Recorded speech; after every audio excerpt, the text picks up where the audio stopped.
አንዲት እናት በግምት የዓመት ተመንፈቅ የሚሆን ልጅ እንደያዘች ታሰረች። ሕፃን ልጇ ሞተባት። ከታሳሪዎቹ ውስጥ ሕፃኑን እንድንቀብረው ጠየቁ። ግን እናቲቱ ራሷ ትቅበር እንጂ እናንተ አትችሉም ተብለን ተከለከል። በብረት ሽቦ እየተገረፈች አካፋና ዶማ ይዛ ካጥሩ ውጪ ቆፍራ ልጇን እንድትቀብር ታዘዘች። እየቆፈረች እያለ ኢጣሊያዊ ኮሎኔል መጣና መታትና ከዚያ ቦታ ርቃ ቆፍራ ቀብራ እንድትመለስ አዘዛት። እናቱም ከልጇን ልጅም ከእናት ከአባት እንደወጡ በሩ እየተነጠሉ በዝቋላ ጫካ ማንም ሊጠረጥርና ሊሰማ በማይችልበት ቦታ የቦምብ አወራወርን ተለማመዱ። ይደርሳል የሚሉትን ችግር ለመቋቋምም ጫማቸውን አውልቀው ባዶ እግራቸውን ሄዱ።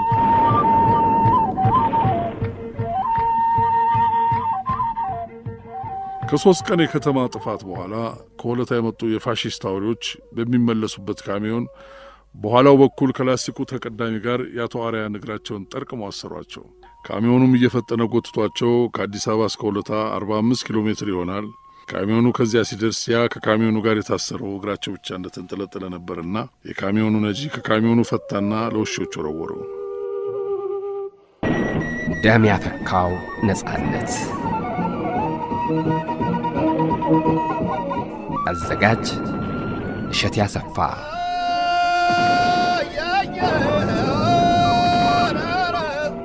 ተራኪዎች አበበ ባልቻ፣ ተፈሪ ዓለሙ፣ እሸት ያሰፋ። ቴክኒክ ቅንብር ወንጌላዊት ብርሃኑ።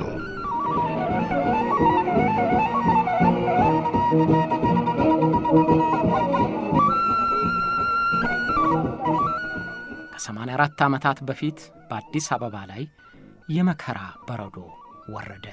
የካቲት 12 ቀን 1929 ዓ.ም አርብ ላይ አዲስ አበባ የስቃይና ዋይታ ጨለማ ዋጣት። ምድሯ በልጆቿ ደም ጨቀየ። ኢትዮጵያኖች ኢትዮጵያውያን በመሆናቸው ብቻ በየተገኙበት ታረዱ። በእሳት ተቃጠሉ፣ በጥይት ተደበደቡ፣ በአካፋ ተቀነጠሱ፣ በሳንጃ ተዘከዘኩ፣ በድንጋይ ተወገሩ። ደማቸውንም ውሻ ላሰው።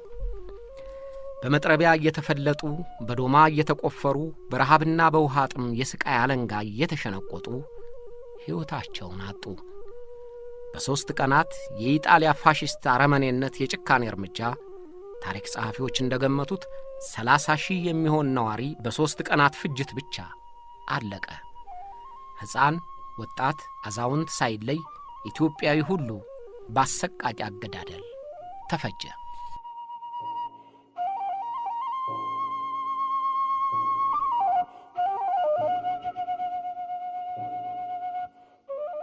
የካቲት 12 በኢትዮጵያኖች ላይ የደረሰውን ሰው ይችለዋል ተብሎ የማይታሰበውን ግን የሆነውን መከራና ስቃይ እንድናስታውስ ያስገድደናል። የነጻነት መጉደልና የግፈኞች እብሪት ምን ያህል ቅስም ሰባሪም እንደሆነ የግድ ያስታውሰናል።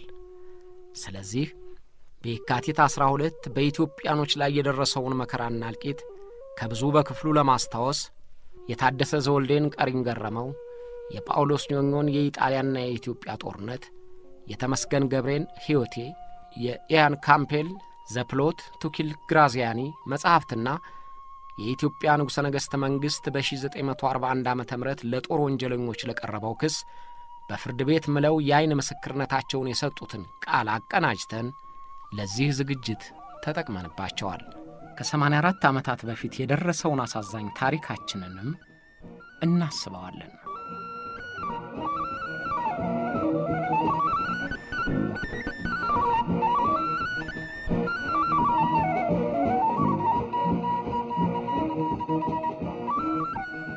የካቲት 12 እልቂት መነሻና ሂደቱ ለረጅም ዓመታት ግልጽ ሆኖ ታውቋል ለማለት ያዳግታል።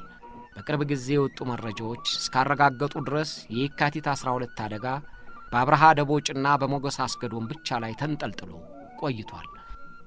እያደር የታተሙ ማስረጃዎች ግን የካቲት 12 የጥቃት መረብ ለመፈጸም ዝግጅት የተደረገበት ግን ዝግጅቱ ሳይሳካ በመቅረቱ ከባድ ዋጋ የተከፈለበት ሆኗል። የካቲት 12ን ጥቃት እነማን ተሳትፈውበታል? ስቃውና ሰቆቃውስ እንዴት የመሰለ ነበር? እነዚህን ጥያቄዎች ለመመለስ ጥቂት ሰዎችን መተዋወቅ ይጠቅመናል።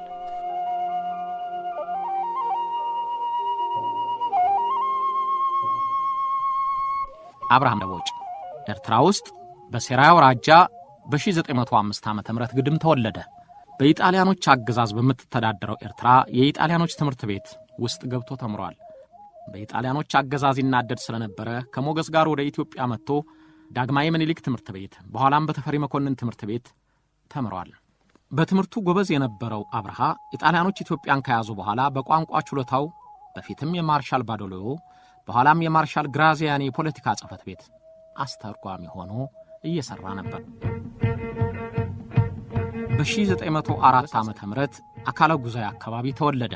በአስራዎቹ ዕድሜው ያለቂ ገዢዎቹ ፈቃድ ወደ ኢትዮጵያ ጥሶ ሲገባ በጥይት ተተኩሶ ሊይዙት ሞክረው ነበር። ሞገስ በዳግማዊ ምኒልክና በተፈሪ መኮንን ትምህርት ቤት ከተማረ በኋላ በማዘጋጃ ቤት ተቀጥሮ ሰርቷል። ከኢጣሊያኖች መግባት በኋላ በአስተርጓሚነት ተቀጥሮ ነበር። ስብሐት ጥሩነህ ጎንደር ውስጥ በ1893 ዓ.ም ተወለደ። ወደ አዲስ አበባ መጥቶ በተፈሪ መኮንን ትምህርት ቤትና በስዊድን ሚስዮን ትምህርት ቤት ተምሯል። በ29 ዓመቱ በቋንቋ አስተማሪነት ለጀርመን ሚስዮን ትምህርት ቤት ተቀጥሮ በመምህርነት እያገለገለ ነበር። ጅሮንድ ለጥበሉ ገብሬ በ1883 ዓ.ም ግድም መንዝ ውስጥ አፍቀር አካባቢ ተወለዱ። ከአማርኛ ትምህርታቸው በኋላ ለደጃዝማች ተፈሪ መኮንን በልፍኝ አሽከርነት አደሩ። በግቢ ሚኒስቴር የቤተ መንግሥቱ ግምጃ ቤት ኃላፊ ሆነው በጅሮንድ ተብለው ማይጨው ዘምተዋል። ከማይጨው ከተመለሱ በኋላ በአዲስ አበባ እየኖሩ ነበር። ሰምዖን አደፍርስ ሐረርጌ ውስጥ አንቻር ወረዳ በ1904 ዓ.ም አካባቢ ተወለደ። ከሐረር ወደ አዲስ አበባ ቤተሰቡ ከተዛወረ በኋላ በንግድ ተሰማርቶ ይኖር ነበር። ባሻ ሁረድ ገብረ ወልድ ሸዋ ውስጥ በ1887 ዓ.ም ግድም ተወለደ። የራስ ተፈሪ መኮንን የልፍኛ አሽከር በነበረበት ወቅት ለትምህርት ወደ ህንድ አገር ተልኳል። ወደ አሜሪካም ለዩኒቨርሲቲ ትምህርት ተልኮ በኢኮኖሚክስ ዲግሪውን አግኝቷል። ሁለተኛ ዲግሪውን በዚያው ዩኒቨርሲቲ ንግድና ጋዜጠኝነትን በማጥናት ላይ ሳለ ወደ ኢትዮጵያ ተጠርቶ የድሬዳዋ ማዘጋጃ ቤት ሹምነትን ተሾመ። በሻሁረድ ግራዚያኒ እንዳለው ከሆነ ንጉሥ ፈጣሪ የሚባል ነበር። ከነዚህም ሌላ ሐጂ በዳሶ፣ ቀኛዝማች በልሁ የካቲት ታሪክ ሰዎች ሆነው እናገኛቸዋለን።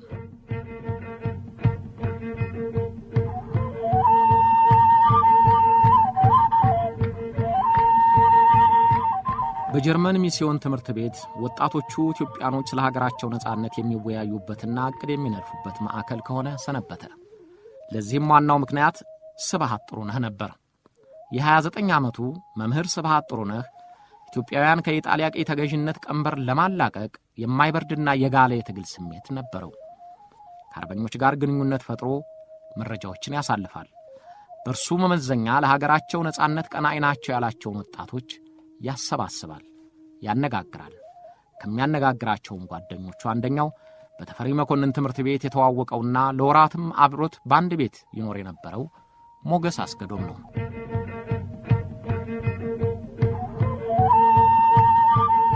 አስተማሪው ስብሐት ጥሩነህና የፈረንሳይኛና የጣሊያንኛ ቋንቋ አጣርቶ የሚያውቀው ሞገስ አስገዶም በተፈሪ መኮንን ትምህርት ቤት አስተማሪ በነበሩበት ወቅት ተገናኝተው እስከ መጨረሻ ድረስ ጓደኛሞች ሆነው ቀሩ። ስብሐት በጓደኛው በሞገስ በኩል በግራዚያኒ ጠቅላይ ቢሮ የፖለቲካ ጽሕፈት ቤት በአስተርጓሚነት ይሠራ ከነበረው ከአብርሃ ደቦጭ ጋር ተዋወቀ። ሦስቱ በአንድ ልብ ሆነው ጣሊያኖች የሚጠቁበትን ዘዴ መነጋገራቸውን አላቋረጡም። ሁልጊዜ በሚያደርጉት ስብሰባ ካርታዎችን ዘርግተው ያጠናሉ፣ ዕቅዳቸውን ይነጋገሩበታል። ይህንንም ከመሐሪ ካሳና ከስብሐት ወንድም ከታደሰ ጥሩነህ በቀር ማንም አያውቅም።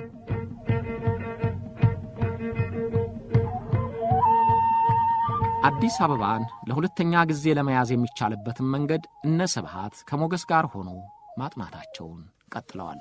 በ1929 ዓ.ም መስከረም ወር ከገባ በኋላ የበኋላው ደጃዝማች የዚያን ጊዜው በጅሮንድ ለጥበሉ ገብሬ አዲስ ተልእኮ ለማስፈጸም ምስጢራዊ ዝግጅታቸውን እያቀነባበሩ ነበር።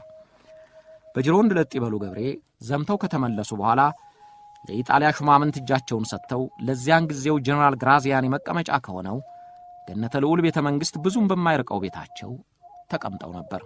በጅሮንዱ እጃቸውን ሰጥተው በሰላም ተቀምጠዋል ቢባልም ዋና ተግባራቸው በግራዚያኒ አፍንጫ ስር ምስጢራዊ ጥቃት ማደራጀት ነበር።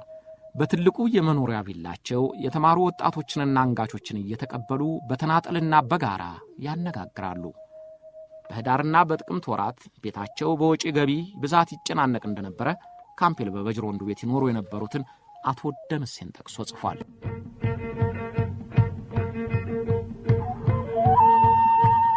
በጅሮንድ ለጥይበሉ ከሚያነጋግሯቸው ወጣቶች መካከል አንደኛው ስምዖን አደፍርስ ነው። ስምዖን ከበጅሮንድ ለጥይበሉ ቤት ከምሽት በኋላ ቤታቸው እየመጣ ያነጋግራቸዋል።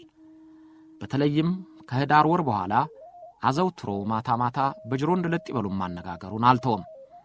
አቶ ደምሴ እንደሚሉት ስምዖን ከበጅሮንድ ለጥይበሉ ጋር በሚሆንበት ጊዜ ማንም ሰው ክፍሉን ለቆ እንዲወጣ ይታዘዛል። በስምዖን አደፍርስ መሸጋገሪያነት የበጅሮንድ የሚስጥር ስብሰባ ወደና አብርሃ ደቦጭና ወደነ ሞገስ አስገዶም ተዘረጋ።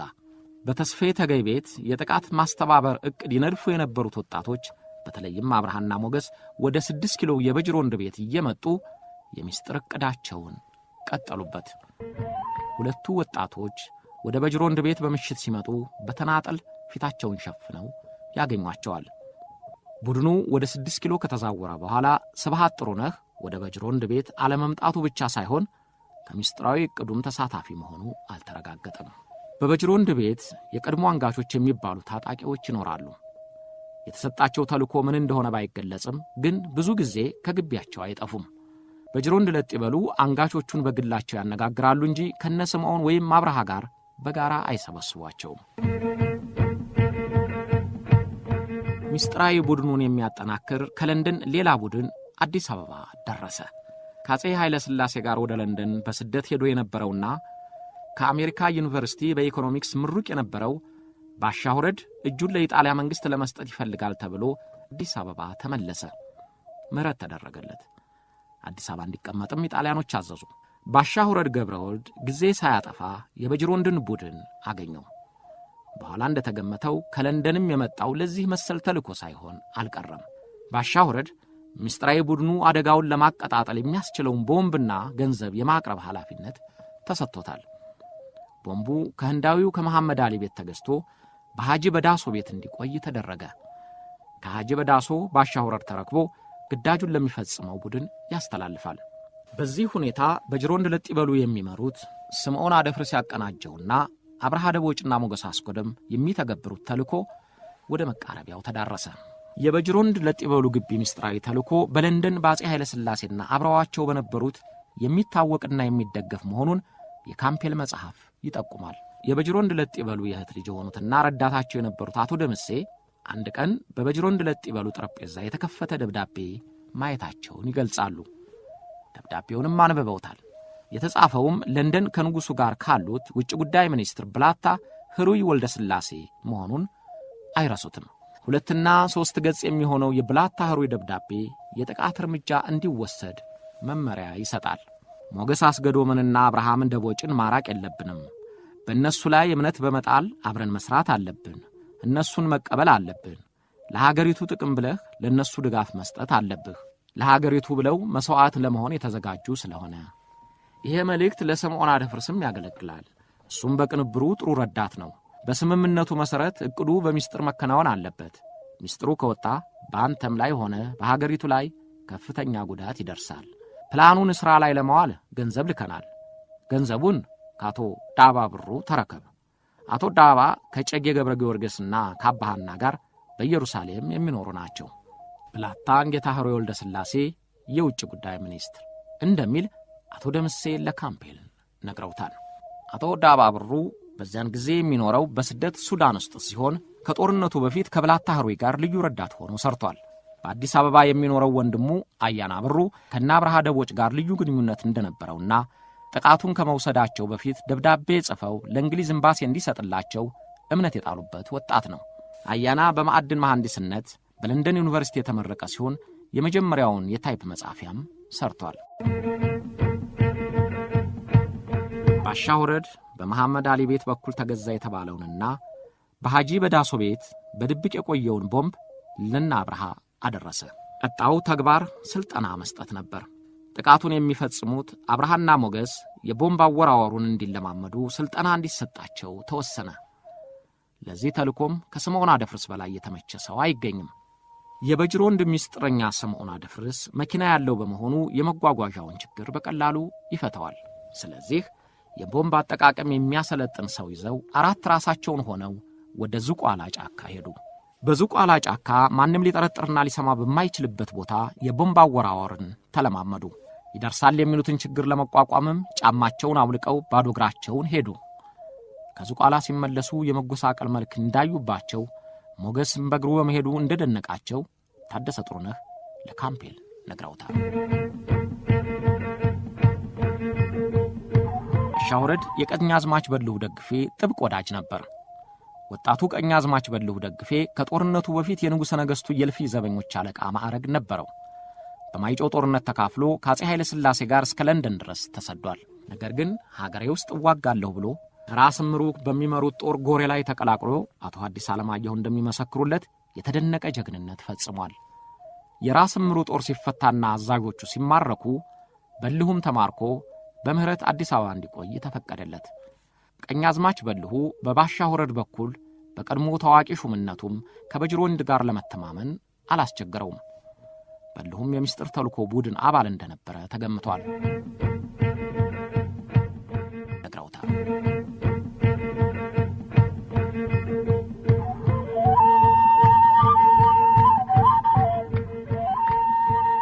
ቅንብሩ የተቀናጀ መሰለ። እርምጃው የሚወሰድበት ቀን መቼ ይሁን በሚለው ላይ ስምምነት ተደርሶ ይሁን ወይም በስሜታዊ ግፊት መደረጉ የተረጋገጠ ማስረጃ አልተገኘም። ግን የኢጣሊያው ልዑል ልጅ ልደት በሚከበርበት ቀን የተሻለ አጋጣሚ መሆኑ ታሰበ። ከመጨረሻዎቹ ቀናት በፊት አብርሃ ደቦጭ እናቷ ወደሚገኙበት ደብረ ሊባኖስ አካባቢ ሚስቱን ታደሰችን ወሰደ። ሞገስም አብሮት ነበር። ነፍሰ ጡር ሚስቱን ከእናቱ ጋር ቀላቅሎ ሲመለስ ከሞገስ ጋር የመጨረሻውን የመተማመኛ ቃላቸውን በደብረ ሊባኖስ ፈጸሙ። በዚያ ወቅትም ለሁለተኛ ጊዜ የቦምብ አወራወር ልምምዳቸውን አድርገዋል። የካቲት 12 1929 ዓ.ም ያን ዕለት በጅሮንድ ለጥበሉ ገብሬ ከግራዚያኒ ቤት አቀረብ ከሚገኘው ቤታቸው ጥሩ እንቅልፍ አልተኙም። አቶ ደምሴ ለካምፔል እንደነገሩት አንዳንድ ያልተፈጸሙና ለተልኳቸው ታማኝ ያልሆኑ ሰዎች ጉዳይ አሳስቧቸዋል። ስለዚህ ተጨንቀዋል። አብረዋቸው ያደሩት አቶ ደምሴም ዕለቱ የቅዱስ ሚካኤል መከበሪያ ቀን ስለነበረ ወደ የካ ሚካኤል ቤተክርስቲያን በጧት ሄዱ። ሞገስ አስገዶም ቀጨኔ ወንዝ አካባቢ ነጠል ብላ ከምትገኘው ቤቱ ወደ ስብሃት ቤት አዘገመ። ጓደኛውን ስብሃትን ሰላምታ ሰጥቶ በተደረገለት ጥሪ መሰረት ወደ ቤተ መንግሥት ሊሄድ ሲል እዚያው ያገኘውን መሐሪ ካሳን አብሮ እንዲሄዱ ጠየቀው። የመሐሪን ወደ ቤተ መንግሥት ግብዣ መሄድ ስብሃት ስላልተቀበለው መሐሪ ከዚያው ከሚስዮኑ ግቢ ሲቀር ሞገስ ወደ ገነተ ልዑል ቤተ መንግሥት ሄደ። ባሻ ወረድና ቀኛዝማች በልሁ ደግፌም ወደ ቤተ መንግሥቱ ሄደዋል። የካቲት 12 የዋለው አርብ ቀን ነበር። የኢጣሊያው ልዑል ልጅ ልደት በዓል እንዲከበር ከታሰበበት 2 ቀናት በፊት ተለውጦ ያን ዕለት በገነተ ልዑል ቤተ መንግሥት እንዲከበር ተወስኗል። ሁለቱ ጓደኛሞች ሞገስና አብርሃ ያን ዕለት ተልኳቸውን ለመፈጸም ቆርጠዋል። አቶ ደምሴ እንደሚሉት ግን በጅሮንዱ እርምጃውን ያን ዕለት ለመውሰድ ጊዜው እንዳልሆነ አምነዋል። ነገር ግን የእርምጃው ሂደት አልተቋረጠም። ጌታችን እንኳን አልፈቀዱም። በእውነቱ ለመናገር እኛ ይሄ ሁሉ ሰው ሲያልቅ ዝም አንልም፣ እኛ መስዋዕት እንሆናለን፣ ህዝቡን እናድናለን ብለው 10 ደቂቃ ሲቀር እኮ ነው ትእዛዝ ሊሰጠውም ፍጁ ብሉ። አብርሃ ደቦጭና ሞገስ አስገዶም መደበኛ ልብሳቸውን ለብሰው በአሁኑ የአዲስ አበባ ዩኒቨርሲቲ በዚያን ጊዜው ገነተ ልዑል ቤተ መንግሥት ተገኙ። ከጦርነቱ በፊት የንጉሠ ነገሥቱ መኖሪያ የነበረው ገነተ ልዑል የግራዚያኒ መኖሪያና የአብርሃ የሚሠራበት የፖለቲካ መምሪያ ጽሕፈት ቤት ሆኗል። በበጅሮንድ ለጥበሉ ምስጢራዊ ቡድን እንዳሉበት የሚነገርላቸው ግን አንዳችም ትብብር ያላሳዩት የዚያን ጊዜው የፖሊስ አባል ብርጋዴር ጄኔራል መኮንን ደነቀ እንደሚናገሩት ከቤተ መንግሥቱ 2ኛ ፎቅ ሰገነት ላይ ረፋር ላይ አብርሃና ሞገስም አብረው ቆመው አይተዋቸው የክብረ በዓሉ ሥነ ሥርዓት ተጀመረ። ለኢጣሊያ መስፍን ልጅ በመወለዱ ለድሆች ምጽዋት ይሰጣል ተብሎ እግራቸው ያነከሰ፣ ዓይናቸው የጠፋ፣ አካላቸው የቆሰለ 3000 የሚሆኑ ድሆች ተገኝተዋል። እናቶቻቸው ልጆቻቸውን የሚይዘው ስለመጡ ሕፃናትም ነበሩ። ጥሪ ተደርጎላቸው የክብር ስፍራ የተሰጣቸው ከጦርነቱ በፊት ባለሥልጣናት የነበሩ ኢትዮጵያውያን መኳንንትም ተገኝተዋል። እጃቸውን የሰጡ ወጣቶችና አርበኞችም በተደረገላቸው ጥሪ መሠረት በሰዓቱ በቤተ መንግሥቱ ቅጽር ተገኝተዋል። የምስጢር ቡድኑ አባላት ባሻ ወረድና በልሁ ደገፉም ጥሪ ስለተደረገላቸው በቤተ መንግሥቱ ግቢ ደርሰዋል። ሊቀ ጳጳሱን አቡነ ቄርሎስን ጨምሮ ግራዚያኒ ከፍተኛ የጦር መኮንኖቹ በተገኙበት ደረጃ ላይ ድንገት ምድሩን የሚያንቀጠቅጥ ፍንዳታ ተሰማ። ተከታታይ 3 ቦምቦች ወደቁ። በዚያ የነበሩት የኢጣሊያ መኮንኖች ደንግጠው ደርቀው ቀሩ። ፍጹም ጸጥታ እንጂ አንዳችም ማጸፋ የሚመልስ አልተገኘም። የተተኮሱት ቦምቦች እስከ 7 እንደሚደርሱ፣ ይሄም ሌሎች ተባባሪዎች ሊኖሩ እንደሚችሉ እንደሚጠቁም ይነገራል። በፍንዳታው ግራዚያኒ ቆሰለ። ጳጳሱን ጨምሮ 30 የሚሆኑ ሌሎች የኢጣሊያ መኮንኖችና የኢጣሊያ ታማኞች መቁሰላቸውን ግራዚያኒ ወደ ሮም ባስተላለፈው ቴሌግራም ላይ ገልጿል። ከፋሺስት ፓርቲው ጸሐፊ ከርቴሲ የሽጉጥ ተኩስ በኋላ ምድረ ግቢው ያገኙትን ኢትዮጵያዊ ሁሉ ኢጣሊያኖቹ በመትረየስ ጠረጉት። ከከርቴሲ ትእዛዝ ቀጥሎ ጥቁር ሸሚዝ ለባሾችና ሌሎች የኢጣሊያ ብርጌዶች በኢትዮጵያኖች ላይ እስከ 3 ቀን የፈለጉትን ሁሉ እንዲያደርጉ ትእዛዝ ተሰጣቸው። በዚያን ጊዜ በአዲስ አበባ የነበረው የኢጣሊያ ጦር ኃይል 35000 የከተማ ጥበቃ ወታደሮች፣ 40000 ባለ ጥቁር ሸሚዝ ለባሽ ሚሊሺያ፣ 5000 ኤርትራ፣ 3000 የሊቢያ ወታደሮች ነበሩ።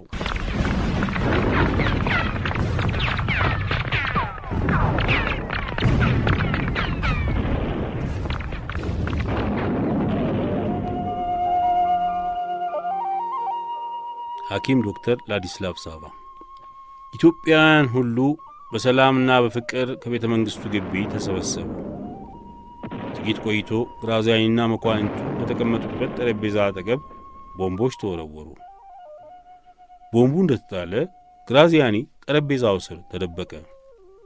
ሌሎች ኢጣሊያኖች ግን ከመሬት ተኙ። ቦምቡን የጣለው በኢጣሊያኖቹ ዘንድ በአስተርጓሚነት የሚሠራ የኤርትራ ክፍለ አገር ተወላጅ ነው። ጣሊያኖቹ ሌላ የሚወረወር ቦምብ እንደሌለ ካወቁ በኋላ ከተኙበት ተነሱ። ወዲያው ካርቴሲ ወደ ኢትዮጵያ መኳንንት ሽጉጡን አነጣጥሮ የመጀመሪያዋን 1 ጥይት ተኮሰ። ካራቢኔሪዎችም ምሳሌውን ተከተሉ። በጥቂት ጊዜ ውስጥም በዚያ ግቢ 300 ሬሳዎች ተከመሩ። ኃይለኛና ተገቢ ያልሆነ ጭፍጨፋ ነበር። ሽማግሌዎች፣ ዕውሮች፣ እግር የሌላቸው ለማኞች፣ ድሆች፣ እናቶች ከነ ልጆቻቸው ነበሩበት። ባለ ጥቁር ሸሚዞች በግቢው እየተሯሯጡ በሕይወት ያለ ኢትዮጵያዊ ይፈልጉ ነበር። ከሬሳዎቹ መሃልም የሚተነፍስ እንዳለ እያሉ እየመረመሩ ይገሉ ነበር።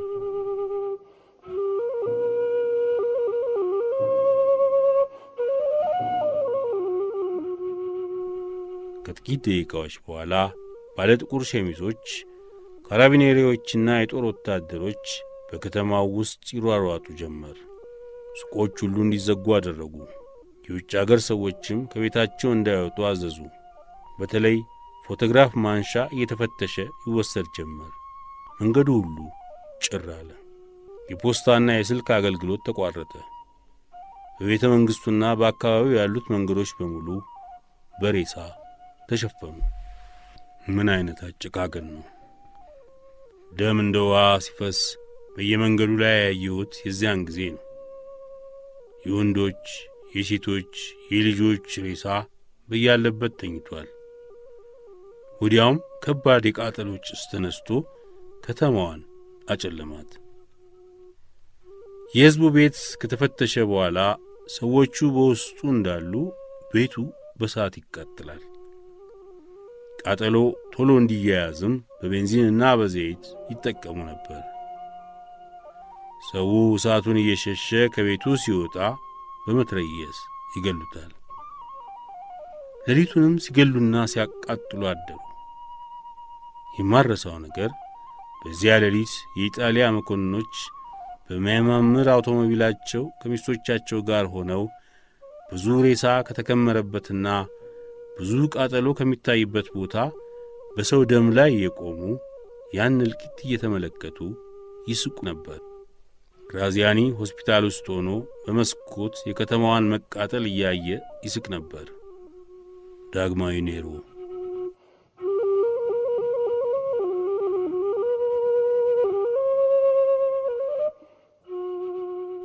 በዓለም ጦርነት ጊዜ ቁስለኛ ለማንሳት ከግንባር ቀደሙ ጦር ጋር በአምቡላንስ ውስጥ ሠራ ነበር። በሌላም ጦርነቶች ተካፋይ ሆኛለሁ። እንደ አዲስ አበባው ያለ እልቂት ግን አላየውም። መኪናዎች እየዞሩ ሬሳ ያነሳሉ። ባለ ጥቁር ሸሚዞች ወደ ኢጣሊያ ባንክ እየገቡ ሌሊት የሰረቁትን ብርና ወርቅ ያስቀምጣሉ። ዘረፋው በቤት ውስጥ ብቻ አልነበረም። ከሚገሏቸው ሴቶች አንገትና ጆሮ ላይ የሚገኘውን ወርቅ ሁሉ ይወስዱ ነበር። ሕክምና በምሠራበት ቦታ ብዙ ጣሊያኖች ይመጡ ነበር። እያንዳንዱ ጣሊያንም ምን ያህል ሰው እንደገደለ በኩራት ይናገራል። አንዳንዶቹ 80 ገደልኩ ሲሉ፣ አንዳንዶቹ ደግሞ 100 እንደገደሉ ይናገራሉ። አንድ ኢጣሊያዊ ብቻ እያዘነ እኔስ የገደልኩት 2 ብቻ ነው ብሎ ሲናገር ሰምቻለሁ። የማረሳው ነገር ግድያው እንዲቆም በተደረገበት ጊዜ ታላቁ ግራዚያኒ ለሕዝብ በማዘን ግድያው ይቆም ብለዋል ተብሎ የተነገረው ነው።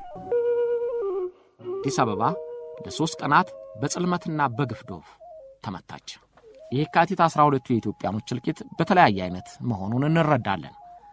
አንደኛው ማንኛውንም ኢትዮጵያዊ በተገኘበት እንዳበደ ውሻ መግደል ነው። ቤታቸውን እያቃጠሉ ንብረታቸውን እየወረሱ ሙሉ ቤተሰቡን በሳት ውስጥ እያነደዱ መግደልና መጨረስ ነው። ደጃዝማች ሮዛሪዮ ግላዝጊ ባላለሁ። 51 ዓመቴ ነው። አድራሻዬ አስመራ ነው። ግራዚያኒ በቤተ መንግሥት ምጽዋት ለመስጠት በተገኘ ጊዜ እኔም እዚያው ነበርኩ። በመጀመሪያ ያየሁት ሻለቃ ባልሳቪኖን ሲሆን ከደጃዝማች ኃይለ ሥላሴ ጉግሳ ጋር አስተዋወቅኩት። ባልሳቪኖ ደጃች ኃይለ ሥላሴ ቅሬታውን ለግራዚያኒ እንዲያቀርብ ወደ አስተርጓሚው ማርሲኒዮ እንደወስደው ነገረኝ። ከተውውቁ በኋላ ደከመኝና ከጓደኛዬ ከኪዳኔ አብርሃምና ከዶክተር ሪደቨሪ ጋር ወደ ሌላኛው የቤተ መንግሥት ጥግ ሄድኩኝ። ስለ ኤርትራ እያወራን እያለን ድንገት ኃይለኛ ፍንዳታ ሰማን። ትልቅ ረብሻ መነሳቱን ገመተን። ምክንያቱም ወደ ውጪ ለመውጣትና ወደ ውስጥ ለመግባት የሚሯሯጡ ሰዎች እያየን ነበር። አለቃዬ ኮንቴ ላዴ ፓርታ ከጥቂት ኢትዮጵያውያን ቄሶች ጋር ግቢውን እንድለቅና በሰሜኑ በር እንድወጣ አዘዘኝ። እዚያ ስንደርስ ግን ዘብ የቆሙት የኢጣሊያ ወታደሮች አቆሙንና በዚያ በር ለመውጣት የሚፈልገውን ኢትዮጵያዊ ሁሉ እንድንገድል ትእዛዝ ተሰጥቶናል አሉኝ። ስለዚህ ወደ ኋላዬ ተመልሼ ቄሶቹን በአንድ ክፍል ቆለፍኩባቸው። ከዚያ በኋላ ጠመንጃና ቦምብ የያዙ ወታደሮች በዚያ አካባቢ ኢትዮጵያውያን መኖራቸውን ፈተሹ። ወደ እኔም ሲመለከቱ እሱ ኤርትራዊ ነው፣ ግዳጅም ላይ ስለሆነ እንዳትነኩት ብለው ተናገሩልኝ። ቄሶቹን እየጠበቅኩ ሳለ ከውጪ ከፍተኛ ተኩስ ሰማሁ።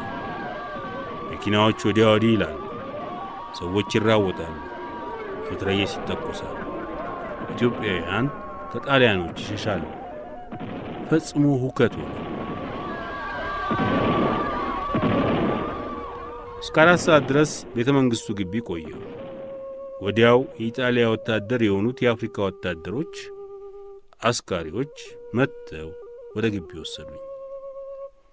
በግቢው ኮንቴ ዴላ ፓርታና ካፒታኖ ቪቼሲ መጡ። ቄሶቹንም አስፈቅጄ ከተቆለፉበት ክፍል አውጥቼ ቤተ መንግሥት ወሰድኳቸው። ከግራዚያኒ አደጋ በፊትም ምናልባት ሽፍቶች ከተማው ከገቡ ማንኛውም ኢትዮጵያዊ በቤቱ እንዲቀመጥ፣ በመንገድ ላይ ሲዘዋወር የተገኘ እንዲገደል ቋሚ ትእዛዝ ነበር። ዴላ ፓርታና ቬቺስ ወደ ፋሺስቶች ቢሮ በመኪና ወሰዱኝ። እዚያ ጋይዶ ከርቴሴን አገኘ ነው። ብዙ ፋሽስቶችም ነበሩ። ከርቴሴ እንዲህ አላቸው፣ ጓዶች፣ ዛሬ ኢትዮጵያውያንን ለ3 ቀናት በመጨፍጨፍ ታማኝነታችንን ለገዣችን የምናረጋግጥበት ቀን ነው። ለ3 ቀናት ኢትዮጵያውያንን እንድትገድሉ፣ እንድታጠፏቸው፣ ደስ ያላችሁን እንድትፈጽሙባቸው ፈቃድ ሰጥቻችኋለሁ። ሁሉም የጦር መሣሪያቸውን እንዲያዙ ወጡና መግደል ጀመሩ።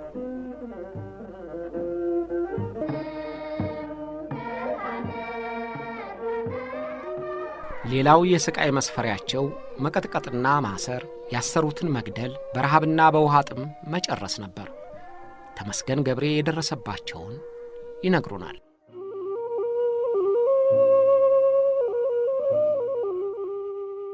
በኋላ ሌሎች ፋሽስቶች መጡ። ያለሁበትን ቤትም ሰብረው ከዚያ ያለነውን አውጥተው ከየመንደሩም ሕዝቡን አጠራቅመው ኑረዋል። ከዚያም መሃል ጨመሩን። 8 መትረየስ በዙሪያችን ተጠምደዋል። በዚያም ቦታ ቁጥራቸው በብዙ የሆኑ ሀበሾችን አስቀድመው ገለዋቸዋል። ሬሳቸውም ተቆላልፎ በፊታችን ነበረ። እኛንም በዚያ ሊገድሉን ተዘጋጁ።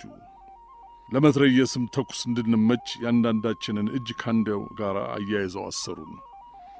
አስረውን ወደ መተኮሱ ሳይመለሱ አንድ ታላቅ ሹም መጣ።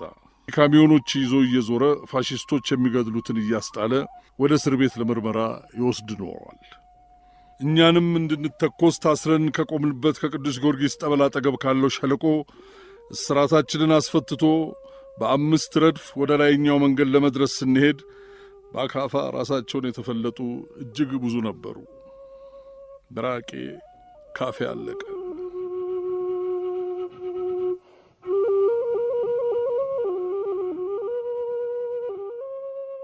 በካሚዮኑ ወደ እስር ቤት አስወሰደን።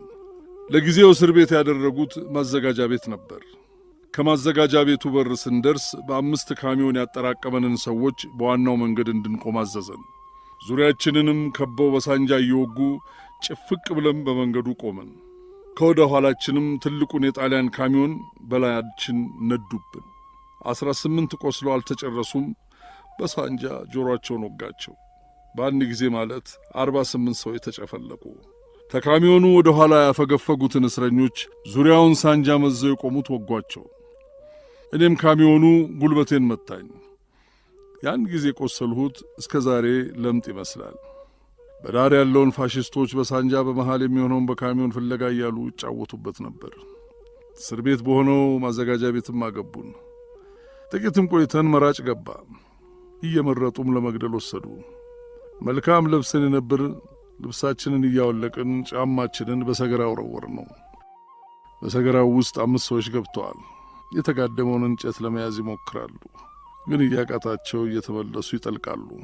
አብረውኝ ተቀምጠው የነበሩት አቶ ንጋቱ ገብረ ጽዮንን፣ ሰመራ ጓለ ጽዮንን ወንድማማቾቹን ወሰዷቸው። እነዚህም ልብሳቸውን አለውጥ ብለው የጨዋ መልክ ስለነበራቸው ነው።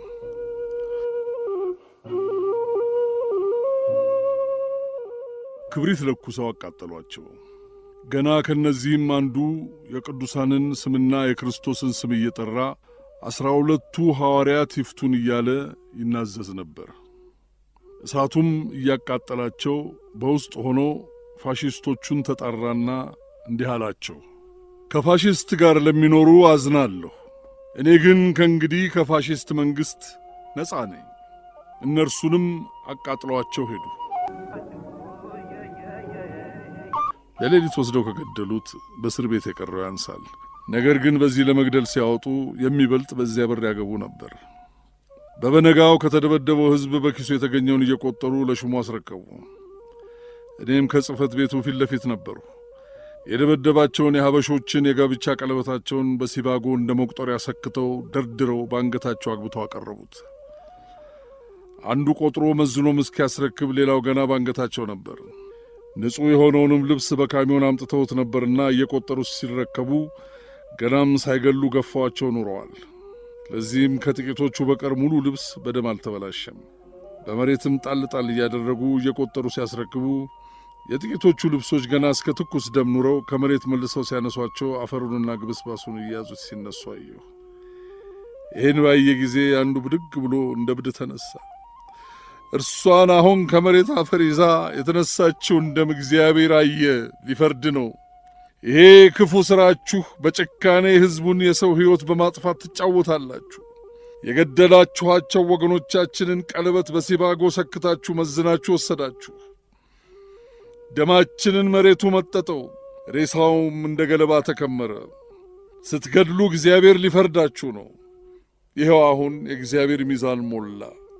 እንግዲህ ኢትዮጵያን ከቶ አትገዙም፣ እኔንም አሁን ልትገሉኝ ነው አላቸው። ገናም ነገሩን ሳይጨርስ 5 ቦምብ ተወረወረ። በአጠገቡ ያለው ሁሉ ተቆላልፎ 80 ሰዎች ወደቁ። ካሚዮኑም ሬሳውን ለመውሰድ አመጡ። ሬሳውን በአንድ ካሚዮን ከወሰዱ በኋላ ሌሎች ካሚዮኖችም ቁስለኞች ለመውሰድ አመጡ። በብርቱም የቆሰሉትን እያነሱ ወስደው ከእስር ቤት በመትረየስ ተኮሷቸው። ለጥቂት የቆሰሉት ሰዎች ግን ቁስላቸውን እየሸሸጉ እንደ ደህና እየመሰሉ በእስረኛው መሃል ተሸሸጉ። ኢጣሊያኖችም እየበረበሩ ጥቂትም ቆስሎ ቢሆን ልትታከሙ ነው እያሉ እየመረጡ ከብር ገደሏቸው። ቁስል የሌላቸውንም እየነዱ ሲያወጡ እረ ጤነኛ ነኝ አልቆሰልንም እያሉ ቢጮኹ አይሆንም ትታከማለህ ቆስላችኋል ብለው እየጎተቱ አውጥተው ከማዘጋጃ ቤት በር ሲደርሱ የሳንቃውን ቋሚ ዘንግ የሚመስሉትን ብረቶች በሁለት እጃቸው አንቀው ይዘው አልወጣሉ። በእንጨት ላይ እያሰለፉ ገደሏቸው።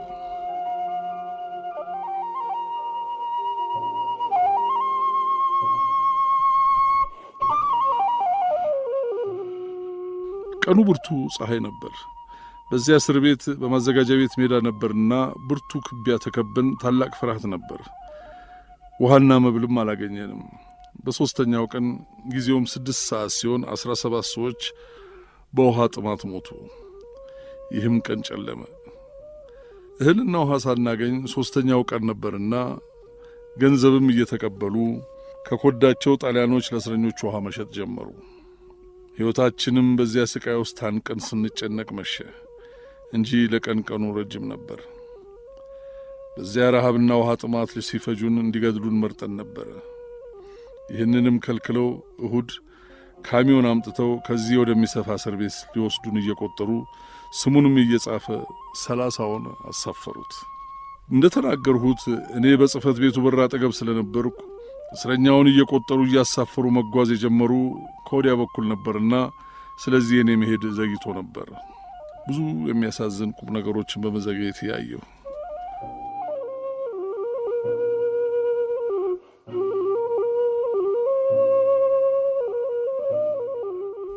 3 ሴቶች በወሊድ ተጨንቀው ኑረዋል። ሊወልድም ቦታ አላገኙምና በእስረኛው ግፊት ተጨፍልቀው ሞተዋል። 3ቱም ከታናናሽ ሕፃኖቻቸው ጋር ሬሳቸው ወድቆ አየሁት። በውሃ ጥማትና በረሃብ እነርሱም በቦምብ ከገደሉት ከሞተው ሰው ከሬሳው ብዛት የተነሳ እኒህን በወሊድ የሞቱትን ያስተዋላቸው አልነበረም።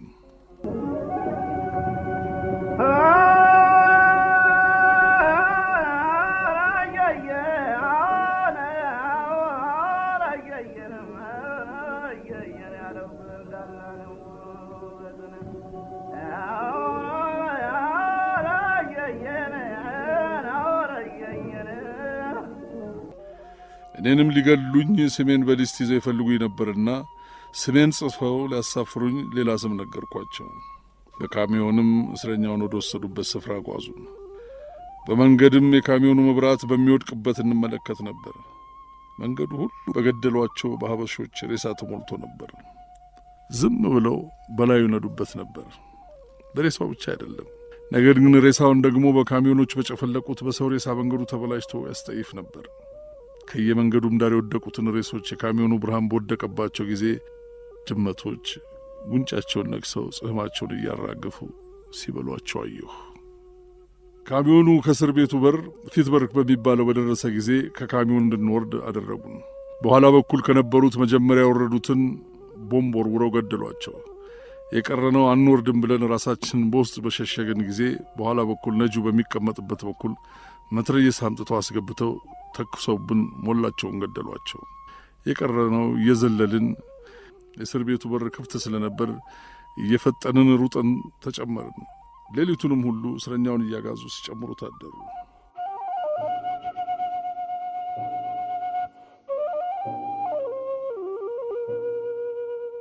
ቀኑ እሁድ ነበር። የተያዝንበትም አርብ በ8 ሰዓት ነበር። ከዚያ እስከ ዛሬ ውሃና እህል የሚባል እንኳን ለመብል ማግኘት ያየም የለም። አንዱ እየተጋፋ መጣ። ጠርሙስ በእጁ ነበር። ፊቱ ክስመት ገብቶ ነበር። ካጠገባችን ቆሞ ሊናገረን ፈለገ።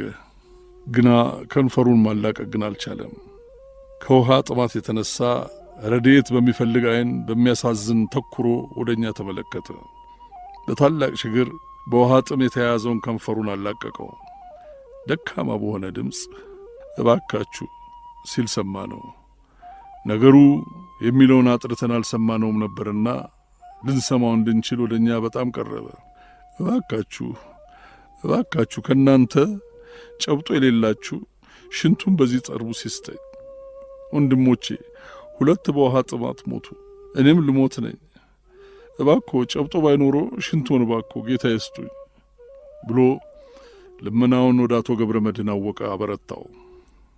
አቶ ገብረ መድህን አወቀም እኔም እንዳንተ ነኝ፣ ውሃ ከጠጣው 3ኛ ቀኔ ነው፣ ከሄት ሽንት አመጣለሁ አለው።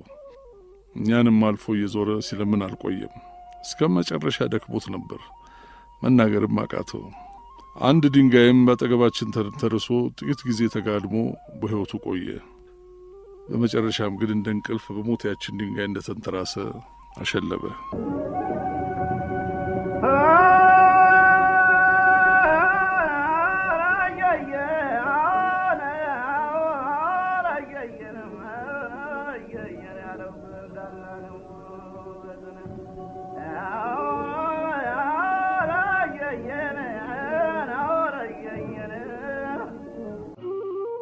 በዚህ ቀን በውሃ ጥማት ብቻ ከ100 በላይ እስረኛ ከጠዋት እስከ 7 ሰዓት ሞቱ። ሬሳውንም ካሚዮኖች መጥተው ጠርገው ወሰዱት። በዚህ ጊዜ እስር ቤቱ ሹም ቲሊንቲ ሉዊጂ ኮርቦ የሚባለው በዚያ እስር ውስጥ ገብቶ የተጠሙትን ነፍሳቸውን አላቀቅ ያላቸውን አይቷቸው ኑሯል። በኮዳው ውሃ ይዞ መጣ። የሆነውም ሆኖ ቲሊንቲ ውሃ መሸጡን ሰማን። ገንዘብም ይዤ ሄዱ። የሚሸጠው እርሱ ብቻ ስለሆነ ካጠገቡ መድረስ አይቻልም። የተጠማው ብዙ ሕዝብ ውሃ ለማግኘት ዙሪያውን ከቦት ይጋፋ ነበር። ገዢውን ፋታ አያገኝም ነበር። እንደ ብርታቴ ያህል ተጋፍቼ ውሃውን በሚሸጥበት ወደ ቲሊንቲ ሉዊጂ ኮርቦ ደረሱ። ያለ ጥሬ ብር አይሸጥም ኑሯል። ለእኔ በኪሴ የነበረኝ ገንዘብ ሊሬ ነበር። ሊሬውን ግን አልቀበልህም አለኝ። ስለሆነም ተጋፍቼ ገብቼ ነበርና መመለሻ አጥቼ በዚህ ከቲሊንቲ አጠገብ ቁሜ እመለከት ነበር። ቲሊንቲ ሽጉጥ ታጥቋል። የውሃውን ኮዳ በቀኝ እጁ ይዞ ግራ እጁን ይዘረጋል። በግራ እጁ ይከትና ኮዳውን ከቀኝ እጁ በግራ እጁ ያዞረዋል። በቀኝ እጅ ሽጉጡን አውጥቶ በግራ እጅ በተጠማው ሰው በአፉ ውስጥ ትንሽ ጠብ ያደርግለታል። ግን እስከሚበቃ ውሃ ሲሸጡ በላያቸው የሚፈሰው ውሃ የማዕረጋቸውን ምልክት አበስብሶት ነበር። የኮዳውንም አፍ ይዞ ለመጠጣት ኮዳውን እንዳይነጥቀው በቀኝ እጁ ሽጉጡን አልቦ ይጠብቀዋል። የአቶ ስለሺ አሽከር በጣም ተጠምቶ ነበር። 1 ብር በቲሊንቲ ግራ እጅ አኖረ። ቲሊንቲም ውሃውን አቀረበና ባፉ አፈሰሰለት። ሳይረካም ኮዳውን ቲሊንቲን ቀልጥፎ ሲያቃናው በ2 እጁ ካፉ አስጠግቶ ያዘው። ቲሊንቲም ሽጉጡን በዓይኑ መሃል ተኮሰበት። ሳይውጠው ገና በጉንጩ የነበረው ሲወድቅ ባፉ ፈሰሰ። ቲሊንቲም ደጋግሞ ተኩሶ ጨረሰው።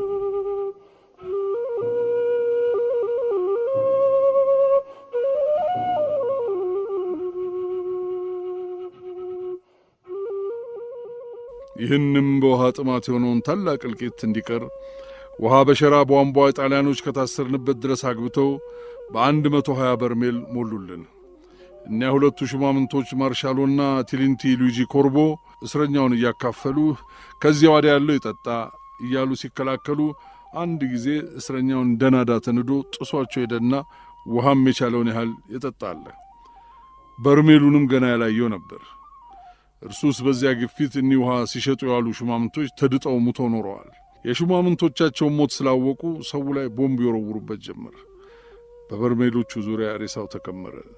በቦምብ የተመቱት የጥቂቶቹም ሬሳ በበርሜሎቹ ውሃ ውስጥ ገባ። ደማቸው ተቀላቀለበት። ሰውም ከላያቸው ላይ ሳይጸየፍ ይጠጣ ነበር። ልብሳቸውንም በበርሜሉ ውሃ እየነከሩ አምጥተው የተነከረውን ልብስ እንደ ጡት ጠቡት። በደከሙት ባልንጀሮች አፍም እየጨመቁላቸው ቤዛ ሆኑ። ከተወረወረብንም ቦምብ ብዛት የተነሳ የሞተው ሬሳ በበርሜሎች ዙሪያ ተቆልሎ ነበርና ሰው ቢሄድም ሬሳው ወደ በርሜሉ እንደማያደርስ አወቀ። ከመሄድም ታገሰ። 3 መትረየስ አግብተው ጠምደው ተኮሱብን። በኋላ እስረኛ ሲሸጡ ውለው እግዚአብሔር ፈርዶባቸው የተዳጡትንም የሹማምንቶቻቸውን በቀል ተበቀሉን። 5 ካሚዮን አመላልሰው 1500 የሚያህል እስረኛ ሞተ። ሬሳውንም በካሚዮን እስኪያወጡ ድረስ ፈጽሞ ጨለመ። ነገር ግን ቶሎ ደግሞ መብራት አገቡ። ውሃውን ሌላ ሹም በስርዓት እየከፈለ አጠጣን። የጠጣው በሌላ በኩል ሲያልፍ ተመልሶ መጥቶ ሁለተኛ እንዳይጠጣ፣ ያልጠጣው ደግሞ በሌላ በኩል ይመጣል። እንዲሁም ውሃና እህል በተከለከልን በ4ኛው ቀን የደረቀ ዳቦ አምጥተው ሰጡን። ያን ዳቦ በላን፣ ውሃውንም ጠጣን። የደከመው ሰውነታችን አረፈ።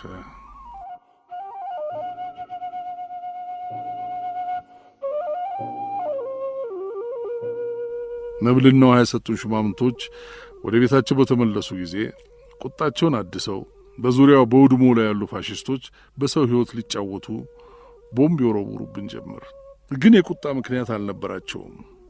በዙሪያው ከሚወረወረው ከቦምቡም ለመሸሽ የማይደረስበት መካከለኛውን ቦታ ለመያዝ እርስ በርሳችን ተጋፋን። ተጨናንቆ ተጋፍቶ ቆሞ ሳለ በዙሪያ ዳር የሚወረወሩት ቦምቦች ከመሃል አወራወራቸው ሊያደርሳቸው ስለማይችል በዳር በኩል ዙሪያውን ያሉትን ጨፈጨፋቸው።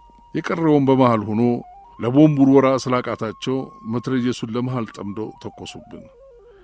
ከጥይት ለመዳን የፈለገ ሲተኛ የቆመው ሕዝብ ጨፈለቀው። የቆመው መትረየስ ጠረገው። የቆሰለና ያልቆሰለ የሞተና ደህነኛ እስኪጠባ ድረስ ተቆላልፈው አደሩ። ሰኞ በበነጋው ሌላ ሹም መጥቶ ደህነኛውንና የቆሰለውን በአንድ በኩል ለየው። የሞተውን ሬሳ ግን በካሚዮን ማጓዝ ጀመረ።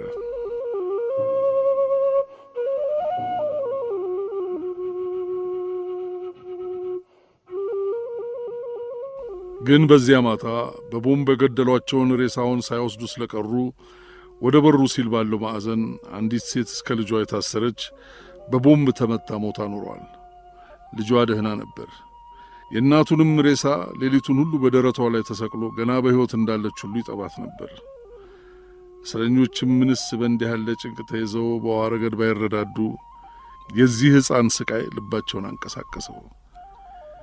ይህንን ሕፃን አንስተው ትናንት በግፍ ልጇ ለተዳጠባት ሴት እባክሽ አጥቢ ብሎ ሰጧት። ያችም ሴት ለልጇ ምትክ እንዳገኘች ደስ ብሏት አልተቀበለችም። እንዲያውም ወርውራ ጣለችው። ነገ ጣሊያኖች ለሚገድሉት ቦምብ ለማሳደግ አላጠባም፣ ለመትረየስና ለሳንጃም አላሳድግም ብላ ወረወረችው። በዚያ ብርቱ ፀሐይ ተንጋሎ ወድቆ ብርቱ ልቅሶ አለቀሰ። እኔም አንስቼ እናቱ ሬሳ ላይ አስቀመጥሁት። እናቱንም እንዳገኘ ሁሉ ደስ ብሎት ልቅሶውንም አቆመ። ወዲያውም በካሚዮን ሬሳውን መውሰድ ጀመሩ። የዚህንም ሕፃን እናቱ በካሚዮን ሬሳዋን ፋሽስቶች ወስዶ ሲያስገቡ አንዱ ኦፊሰር የሆነ ፋሽስት ይህን ሕፃን ታቅፎ በእውነት ሲያለቅስ አየ ነው። ሌሎች ጣሊያኖች ለዚህ ሕፃን አዘኑለት። ሹሙም እንደታቀፈ ወሰደው።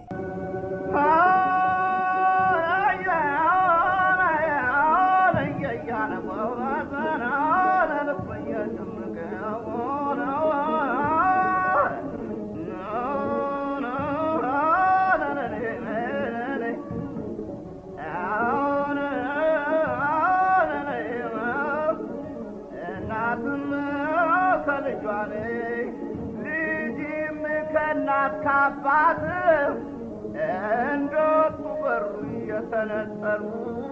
እየተነጠሉ በመትረየስ ጥይት በጣም ተከበሩ።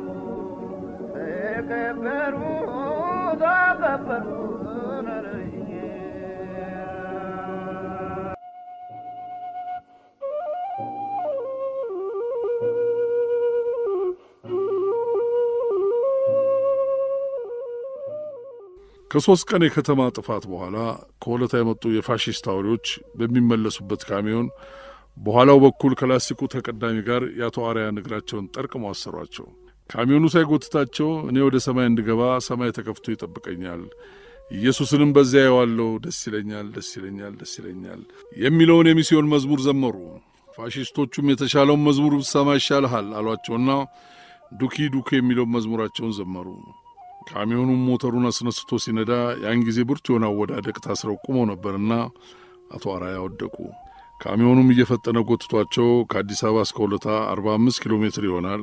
ካሚዮኑ ከዚያ ሲደርስ ያ ከካሚዮኑ ጋር የታሰረው እግራቸው ብቻ እንደተንጠለጠለ ነበርና የካሚዮኑ ነጂ ከካሚዮኑ ፈታና ለውሾቹ ወረወረው።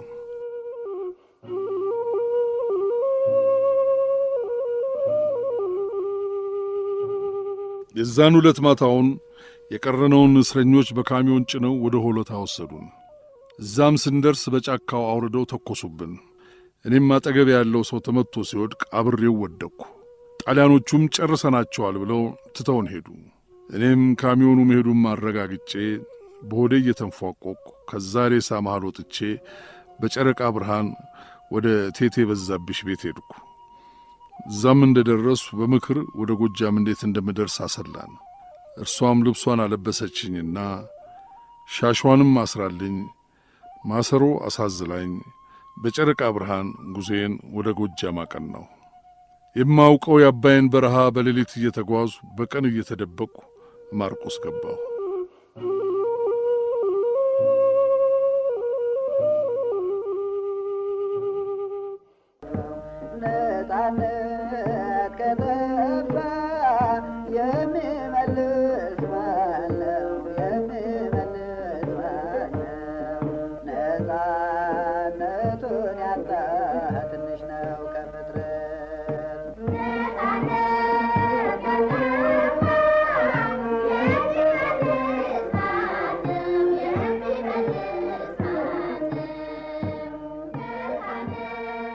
ቤተ ክርስቲያንን ጨምሮ ቤቶችን ማቃጠልም ሌላው የበቀል እርምጃ ነው። ሮሳሪዮ ጊላግዚ ይቀጥላሉ። ከዚያም በከተማዋ ምዕራባዊ ክፍል ወደሚገኘው ሀብተ ጊዮርጊስ ድልድይ ሄድኩ። እስከዚያ ድረስ ቤቶች ሲቃጠሉና ሰዎች ሲገደሉ አየሁ። በዚያ መስመር አንዲትም ከቃጠሎ የዳነች ቤት የለችም። ከዚያም ወደ ቀድሞ የቤልጂክ ሌጋሲዮን አመራን። እዚያም ቤቶች ይቃጠሉ ነበር። ራሴን እየሳትኩ ስለሄድኩ ሁሉንም ነገር ለማስተዋወስ ያዳግተኛል። በማግስቱ ቅዳሜም ኢጣሊያኖች ቤት እያቃጠሉ ነበር። በትልልቁ ቤት ላይ ራሳቸው ለመውሰድ ስማቸውን ይጽፉበታል። በሩን ሰብረው ይገቡና ይዘርፋሉ። የሚገሉት አንድ ሰው እንኳን ሲያጡ ይናደዳሉ። ትናንሽ ቤቶችን ማቃጠሉ ለጤንነት ጥሩ ነው ይባባሉ ነበር። ከዚያም በከተማዋ ምዕራባዊ ክፍል ወደሚገኘው ሀብተ ጊዮርጊስ ድልድይ ሄድኩ። እስከዚያ ድረስ ቤቶች ሲቃጠሉና ሰዎች ሲገደሉ አየሁ። በዚያ መስመር አንዲትም ከቃጠሎ የዳነች ቤት የለችም። ከዚያም ወደ ቀድሞ የቤልጂክ ሌጋሲዮን አመራን። እዚያም ቤቶች ይቃጠሉ ነበር። ራሴን እየሳትኩ ስለሄድኩ ሁሉንም ነገር ለማስተዋወስ ያዳግተኛል። በማግስቱ ቅዳሜም ኢጣሊያኖች ቤት እያቃጠሉ ነበር። በትልልቁ ቤት ላይ ራሳቸው ለመውሰድ ስማቸውን ይጽፉበታል። በሩን ሰብረው ይገቡና ይዘርፋሉ።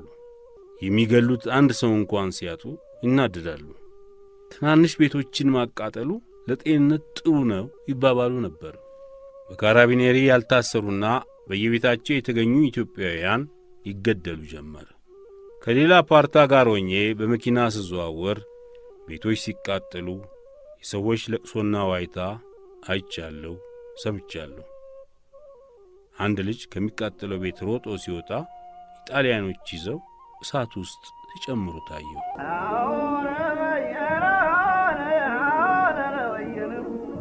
አሁን ያልበሳ ልጅ ናት ነው በገመድ እናቱ ስትጮህ ስትሆን እብድ በእርሳት ስትቃጠል ሲወርድባት ወልድ ይህን የሚረዳት አታንድ ዘመድ አታንድ ዘመድ በዱር በገደሉ ሁሉም ሲሰደድ በገዛ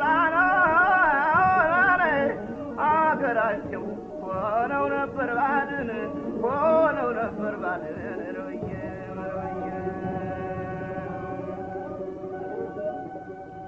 ቅዳሜ ከምሽቱ 12 ሰዓት ተኩል ሲሆን በቅዱስ ጊዮርጊስ ቤተ ክርስቲያን ጭስ ሲወጣ አየሁ። ጋዝ እያርከፈከፉ ሊያቃጥሉት ሲሞክሩ መስተዋቶቹ በሙቀቱ ረገፉ። ግን ሕንጻው አልቃጠል አላቸው። በሚቀጥለው ቀን እሑድ እንደገና በቤተ ክርስቲያኑ ሕንጻ ላይ ቦምብ ወረወሩበት። አልፈረሰም። በልዩ ትእዛዝ አውሮፕላን ቦምብ እንዲጥልበት ተወሰነ። ግን በዚያን ዕለት ማታ ግራዚያኒ ማንኛውም ጥቃት እንዲቆም ትእዛዝ ስላስተላለፈ ቤተ ክርስቲያኑ ከጥፋት ዳነ።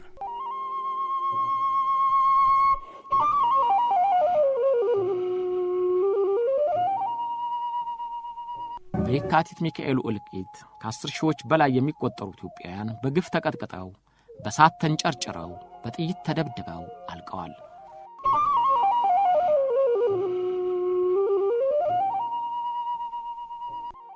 ስሜ ብላታ ዳዊት ስቁበ ጊዜ ይባላል። 44 ዓመቴ ነው። የቀድሞ የአድዋ ገዢ ነኝ። በግራዚያኒ ላይ የመግደል ሙከራ ሲደረግበት አዲስ አበባ ነበርኩ። ወደ ቤቴ ሲሄድ ካራቢኔሪዎች ያዙኝና የት እንደሚሄድ ጠየቁኝ። ወደ ቤቴ ስላቸው ወደ ፖሊስ ጣቢያ ወሰዱኝ። መረመሩኝ። ጠዋት ቤተ መንግሥት እንደነበርኩ ጠየቁኝ። ከዚያም ከግቢው አስወጡኝ። ራስ መኮንን ድልድይ ስደርስ 1000 የሚሆኑ ሰዎች በጭነት መኪና እየተጫኑ መጡ። ሁሉም የተደበደቡና የሚደሙ ነበሩ። ፋሽስቶች ከመኪናው ላይ ወርውረዋቸው ነበር። ግማሾቹ ወንዙ ውስጥ ይጣላሉ። በፊታችን ያሉ ቤቶች ይቃጠላሉ። እኔ በነበርሁበት ግቢ በማግስቱም ሌሎችን ጭነው አስገቧቸው። ማታ አስተዳዳሪው ቦታ የለኝምና ከዚህ በላይ አልቀበልም ብሎ መለሰ።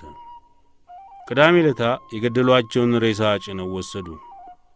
ከሰዓት ውስጥ የወጡ ሕፃናትን አግኝተው አንዳንድ ግሪኮችና አርመኖች በታሰርንበት ቅጥር እናቶቻቸው ይገኙ እንደሆነ ይጠይቁ ነበር። አንዲት አርመናዊ ሕፃኑን ታቅፋ እናቱን ስትጠይቅ አንድ ኢትዮጵያዊት የኔ ነው ብላ ወሰደችው። እናቱ ትሁን አትሁን አላቅም። በመጀመሪያ 1000 እንሆን ነበር። አሁን ግን ለመንቀሳቀስ እንዳንችል ሆነን ታጭቀናል። ለ3 ቀናት ምግብም ይሁን ውሃ አላየንም። በውሃ ጥምና በረሃብ ብዙ ሰዎች አለቁ። እሁድ ዕለት ግራዚያኒ ፈቅዷል ተብለው የተወሰነውን ለቀቁን። ሌሎችን ግን አቆይተው ገደሏቸው።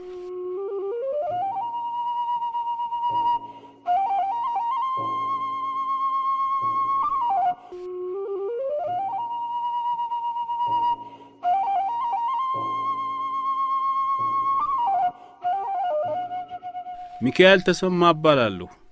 ዕድሜ 40፣ የምሠራው ፍርድ ሚኒስቴር ነው። ከየካቲት 12 ጀምሮ ለ32 ቀናት ጣሊያኖች በተለያዩ እስር ቤቶች እያስገቡ አስረውኛል። ምርመራቸውም እየተፈራረቁ ሌትም ቀንም ነው። ታሰርኩበት ሆኜ የሚገረፉና የሚሰቃዩ እስረኞችን ጩኸትና ለቅሶ ሰማለሁ። ዕድሜ ልክ ተፈርዶብሃል ብለው በካቴና አጥብቀው አሰሩኝ። እስረኞች ታጭቀው በታሰሩበት ክፍል አስገቡኝ። 3000 የሚሆን እስረኛ ነበር። በቀን ደረቅ ጋሌጣና ውሃ ይሰጧቸዋል። በዚያ እስር ቤት ከራስ ደስታ ጦር ጋር የነበሩ ሴቶች ታስረዋል። ሌትም ቀንም ርቃናቸውን የሚሸፍኑበት ብጫቂ ጨርቅ በላያቸው ላይ የለም። ያችን ደረቅ ጋሌጣ ለመብላት ጥርስ የሌላቸው ሽማግሌዎች በረሃብ እያላዘኑ ይጮኻሉ። ስንቅ ከቤተሰቡ የሚመጣለትንና ያመጣለትን ታሳሪ ቤተሰብ ወደ አጥሩ ሲጠጋ ጣሊያኖች ባለንጋ ይገርፉታል። ከራስ ደስታ ጦር ተማርከው የመጡ ደጃዝማቾችና ሻምበሎችን እየደበደቡ ጆሮአቸውን በብረት መቆንጠጫ እየጨመቁ ሲያሰቃዩአቸው አይቻለሁ። አንዲት እናት በግምት የዓመት ተመንፈቅ የሚሆን ልጅ እንደያዘች ታሰረች። ሕፃን ልጇ ሞተባት። ከታሳሪዎቹ ውስጥ ሕፃኑን እንድንቀብረው ጠየቁ። ግን እናቲቱ ራሷ ትቅበር እንጂ እናንተ አትችሉም ተብለን ተከለከል። በብረት ሽቦ እየተገረፈች አካፋና ዶማ ይዛ ካጥሩ ውጪ ቆፍራ ልጇን እንድትቀብር ታዘዘች። እየቆፈረች እያለ ኢጣሊያዊ ኮሎኔል መጣና መታትና ከዚያ ቦታ ርቃ ቆፍራ ቀብራ እንድትመለስ አዘዛት። ሁልጊዜ ከሰዓት በኋላ እስረኞችን በካቴና ያስሩና ይወስዷቸዋል። ሲመለሱ ባዶአቸውን ናቸው። እስረኞቹ የት ሄዱ ስንላቸው ገደልናቸው፣ ነገ ደግሞ የእናንተ ተራ ነው ይሉናል።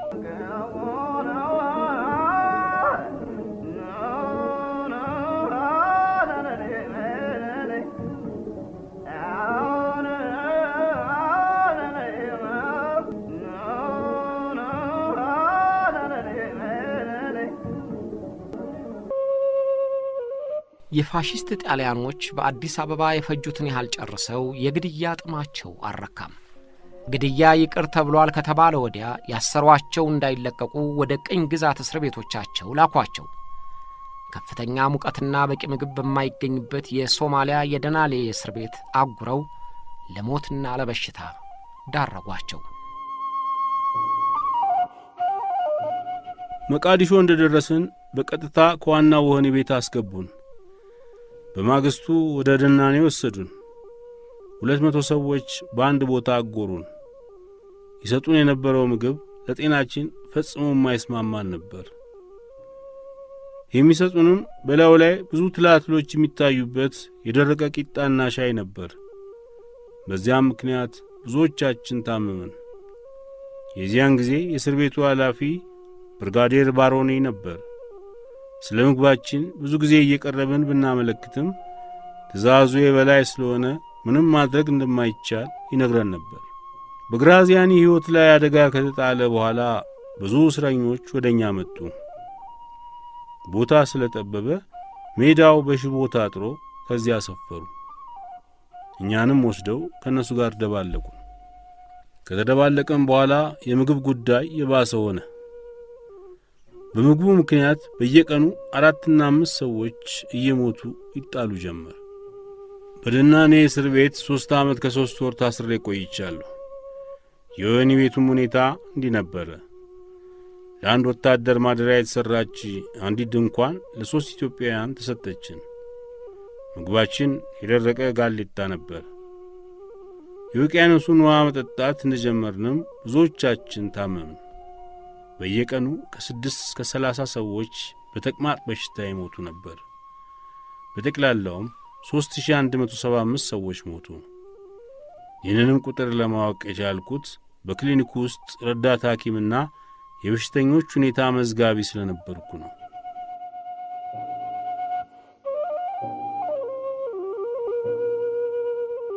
በደናኔ እስር ቤት የነበርነው 6500 ሰዎች ነበርን። ከነዚህ ውስጥ 3175 ሰዎች ሞቱ። ዓመት ከታሰርን በኋላ ስጋ፣ ማካሮኒና ሩዝ በሳምንት አንድ ጊዜ ሰጠን ጀመር። እስረኞችን ይጠብቁ የነበሩ ጣሊያኖች መሃል ብርጋዲየር ባሮኒ፣ የ50 አለቃ ቶሳቶ እና አሁን ስሙን የረሳሁት የካራሚኔሮች ማርሻል እስረኞችን በመግረፍ የታወቁ ነበር። ስራችን አትክልት መኮትኮት፣ የሚነድ እንጨት መስበርና መንገድ መስራት ነበር። በሥራ ቦታ ድካም የሚያሳዩ ሴቶችም ሆኑ ወንዶች እጆቻቸውን የዋሊት እየታሰሩ ለ7 ቀናት ጣሪያ ላይ ይንጠለጠላሉ። በእንዲህ ያለው ቅጣትም 2 ሰዎች እጆቻቸው እየተገነጠሉ ሞተዋል። እስረኛ ታሞ ወደ ክሊኒክ በሚመጣበት ጊዜ ካፒቴን አንቶኒዮ እነዚህ ሰዎች ከሚኖሩ ቢሞቱ ይሻላቸዋል በማለት አርሴኒክና ስትሪችኒን የተባሉ መርዞችም በመርፌ በመውጋት ይገላቸው ነበር። አንዳንዶቹንም ለሕክምና የሚመጡትን እጅና እግራቸውን እያሰሩ ገላቸውን በምላጭ በመተልተል ይጫወቱባቸው ነበር።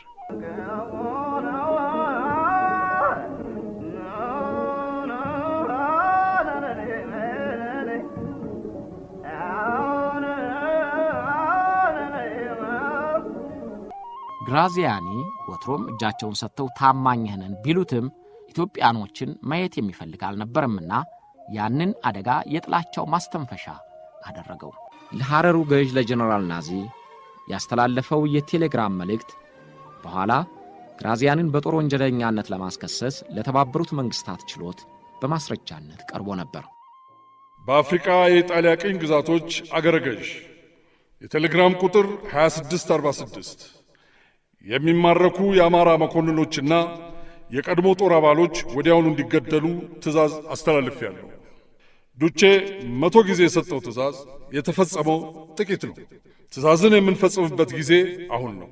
ክብርነቱ እንደሚያውቀው በእኔ ሕይወት ላይ የተሞከረው ጥቃትና ለኢጣሊያን ውርደት የሚያስከትለውን ድርጊት ያቀነባበሩት የኢትዮጵያ ሹማምንት ናቸው። እኔ የኢትዮጵያ ሹማምንቶች ከምድረ ገጽ ለማጥፋት አቅጃለሁና እርሶም በግዛቶ እንደዚሁ እንዲያደርጉ አሳስባለሁ። እነሱን ለማስወገድ ያለን ዕድል እንዳያመልጠን ያስፈልጋል። ስለዚህ የግድያ ማረጋገጫ ይሰጣቸው። ማረጋገጫው ግን ከልብ መሆን አለበት። ግራዚያኒ።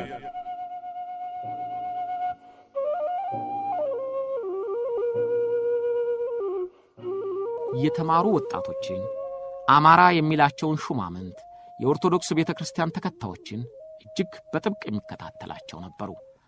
የካቲት 12ቱ አደጋ በእነዚህ ወገኖች ላይ የጥላቻ ስለቱን ለመሳል ተመቸው።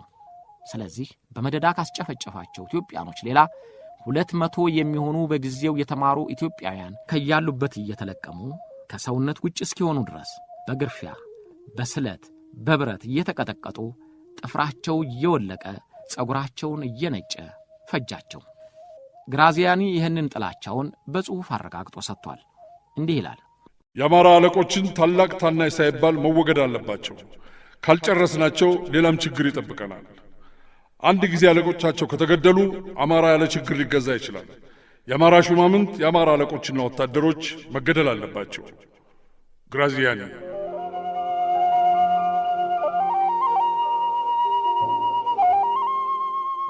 በዚህም መሠረት በሴራው ተባባሪ ናችሁ እየተባሉ እጃቸውን ሰጥተው ምህረት አግኝታችኋል ተብለው የነበሩት ሁሉ ታረዱ። ሊቀ ጳጳሱ አቡነ ቄርሎስ ከቆሰሉ ሹማምንት አንደኛው ስለሆኑ ታክመው ወደ ግብጽ ተመለሱ። ግራዚያኒ ግን በካህናቱ ላይ የነበረውን ቂም ለመወጣት ምክንያት ያገኘ መሰለው።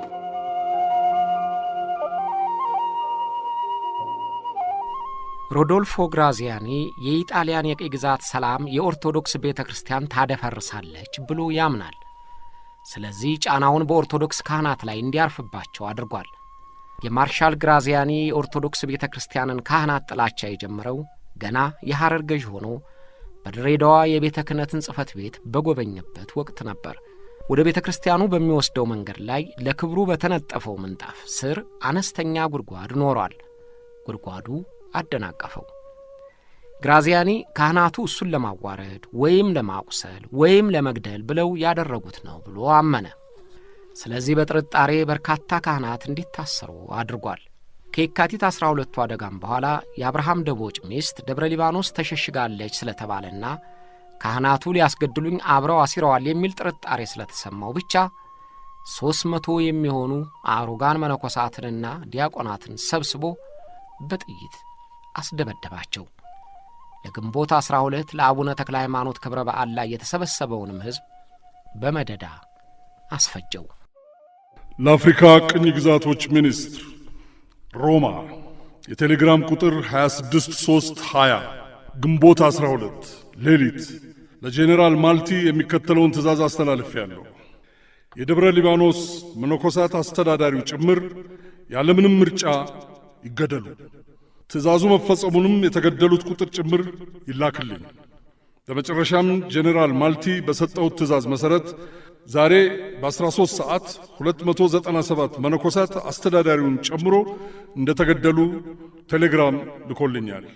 ቤተ ክርስቲያኑ ሙሉ በሙሉ የተዘጋ ሲሆን ቁልፉ ለሀገሬው ካራቢኔሪ ተሰጥቷል። ወጣት ዲያቆናትና መምህራኑ ወደ ደብረ ብርሃን ቤተ ክርስቲያን አዛውረናቸዋል። ወደ ደብረ ብርሃን ከሄዱትም 129 የሚሆኑት ዲያቆናት ጥፋተኛ መሆናቸው ስለተረጋገጠ እንዲገደሉ ትእዛዝ ሰጥቻለሁ። ግራዚያኒ።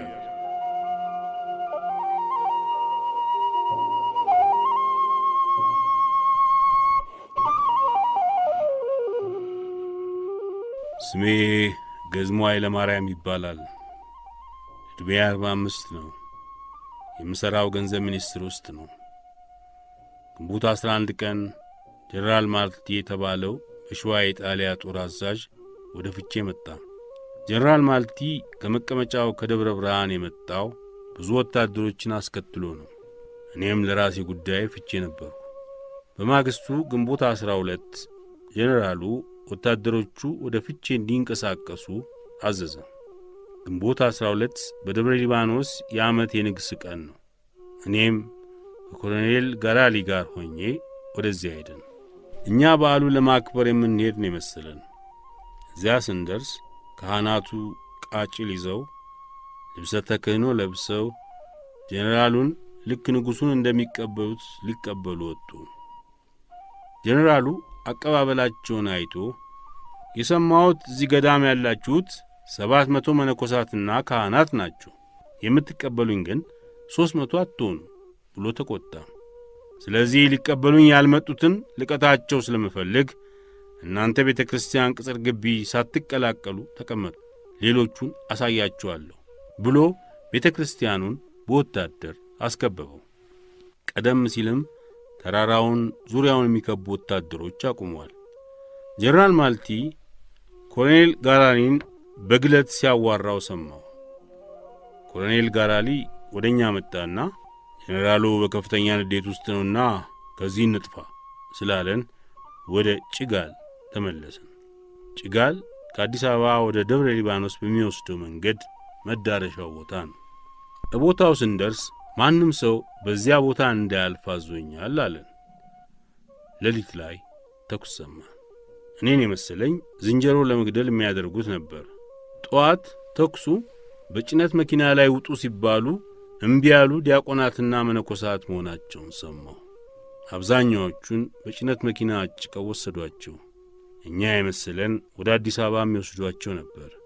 ግን ሽንኩርት ከሚባለው ቦታ ሲደርሱ ከመኪና አስወርደው ወጣቶቹን መርጠው ሌሎቹን በሙሉ ረሸኗቸው። የቀሩት ወደ ደብረ ብርሃን ተወሰዱ። እዚያም ታዳጊዎቹ ብቻ ቀርተው ሌሎቹን ረሸኗቸው። ይህን ሁሉ ካደረገ በኋላ ጀነራል ማርቲ ከወታደሮቹ ጋር ወደ ደብረ ብርሃን ሲመለስ ወታደሮቹ የቤተ ክርስቲያኑን ንብረትና ገንዘብ በሙሉ ዘረፉት። በደብረ ሊባኖስ የብዙ መኳንንትና የተከበሩ ሰዎች ቀብር እንደመሆኑ ወታደሮቹ ወርቅ እናገኛለን እያሉ መቃብሩን ከፈቱት። ደብረ ሊባኖስ ብዙ ንብረት ካላቸው ቤተ ክርስቲያኖች ብልጫ ያለው ነበር። ጣሊያኖች ጥንታዊውን መጽሐፍት ጭምር ሙልጭ አድርገው ስለዘረፉት ባዶውን ቀረ። ኮሎኔል ጋሬሊ ወደ ፍቼ ስለተመለሰ እኔም ወደ ፍቼ ተመለስኩ። በኋላ ኮሎኔል ጋሬሊ ሲነግረን ጀነራል ማልቲ እንደዚያ የሆነው ግራዚያኒ እኔን ያቆስለኝ ሰው በግዛትህ ሲንቀሳቀስ እንዴት አላያስከውም ብሎ ስለተቆጣው ነው ብሎ ነገረን።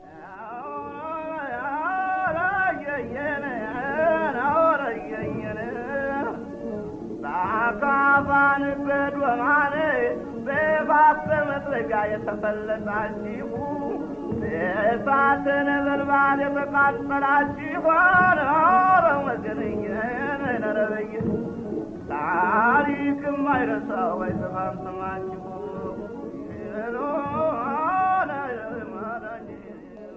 ኢትዮጵያ የመከራ ውርጅብኝ የተቀበለችበት ልጆቿ ነጻነት የሚጠይቀውን ውድ ዋጋ የከፈሉበት ጊዜ ነበር።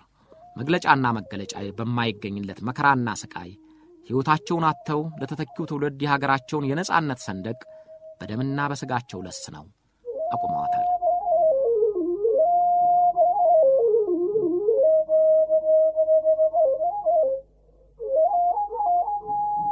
የካቲት 12 ግራዚያንን የመግደል ሙከራ የምስጢር ቡድን አባላት የመጀመሪያው ፍዳው ገፈት ቀማሽ ሆነው አልፈዋል።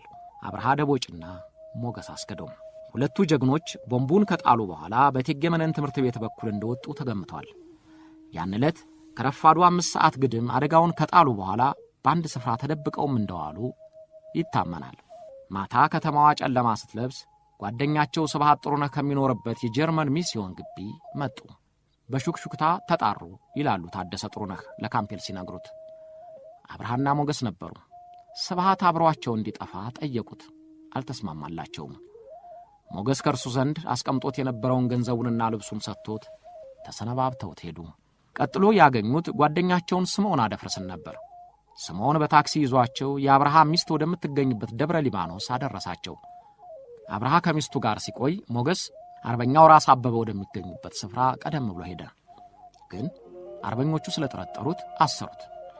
በጅሮንድ ለጥ ይበሉ አመልጠው ከአርበኞቹ ጋር ሲቀላቀሉ ስለመሰከሩለት ተለቆ ከጓደኛው ከአብርሃ ጋር እዚያው ተገናኙ። ራስ አበበ አረጋይ ይባላለሁ። ዕድሜ 45 ዓመት ነው። ስራዬ ጦር ሚኒስትር። ወጣቶቹና በግራዚያኒ ሕይወት ላይ አደጋ ያደረሱት ሞገስና አብርሃም በዚያው ዕለት አምልጠው መገዘዝ በነበርኩ ጊዜ ወደ እኔ መጡ። ሞገስ መጋቢት 6 አብርሃ መጋቢት 11 ነበር የመጡት።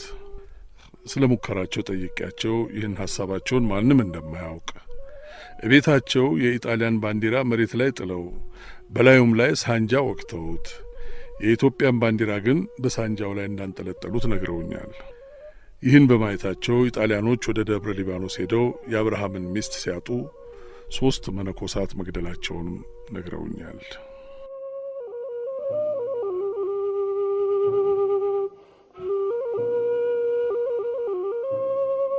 አብርሃና ሞገስ በጅሩ በግንደበረትና በጎጃም ካሉ አርበኞች ጋር እየተቀባበሉ ወደ ሱዳን ጠረፍ ለመሄድ ጎንደር ደረሱ። ሁለቱም ደክሟቸውና አርቧቸው ስለነበረ በአንዲት ጎጆ ገብተው ምግብ እንድትሰጣቸው በጠየቋት ሴት ተከርተው በጠላት ወታደሮች እጅ ወደቁ። ታደሰ ዘወልዴ እንደሚሉት የተያዙት ቋራ ውስጥ ማኅበረ ሥላሴ ገዳም አካባቢ ነው። በዚያ የሚገኘው የኢጣሊያ ጦር አዛዥ በስቅላት እንዲሞቱ ፈረደባቸው።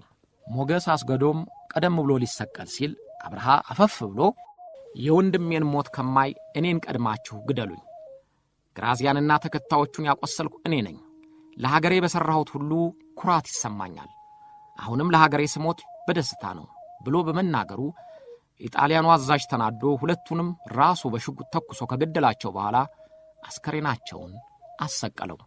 ይህንንም ታስረው የነበሩና ያን ዕለት ሊገደሉ የነበሩ 25 ኢትዮጵያኖች አይተዋል። ኢጣሊያኑ በእነ አብርሃ ስለተበሳጨ ኢትዮጵያኖቹን ያን ዕለት መገደላቸው ቀርቶ ወደ እስር ቤታቸው እንዲመለሱ አዘዘ።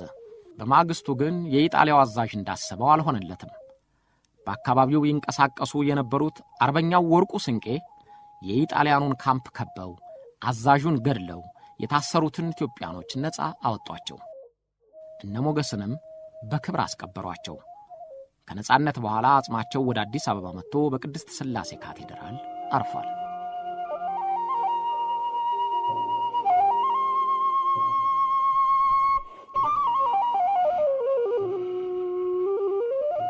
የፋሺስት ወታደሮች ወደ አብርሃም ቤት ሲገቡ የሚያስደነግጥ ምልክት አገኙ።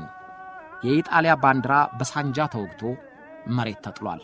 በላዩ ላይ የኢትዮጵያ ባንዲራ ተተክሏል። ጣሊያኖቹ ትርጉሙ ገብቷቸዋል። በኢጣሊያ ሞት ላይ ኢትዮጵያ ትከብራለች ማለት እንደሆነ አውቀውታል። ከዚያ በኋላ ከአብርሃም ጋር የታየ ሁሉ ተለቀመ።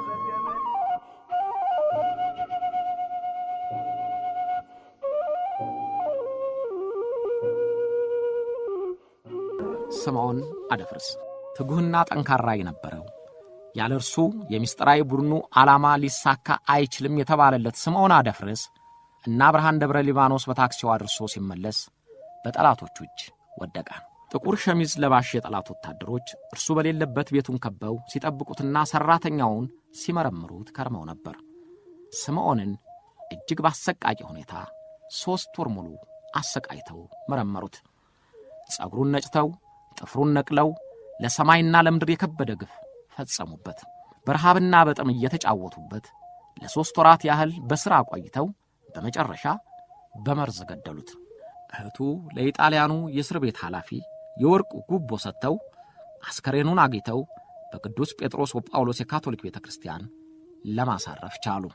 እንደ ሌሎቹ ሁሉ የስምዖን አደፍርስም የተጋድሎ ታሪክ በ1978 ዓመተ ምህረት የአዲስ ዘመኑ ታዋቂና አንጋፋ ጋዜጠኛ መርሴ ሐዘን አበበ እስኪያትመው ድረስ አንድም ሳይባልለት ቆይቶ ነበር።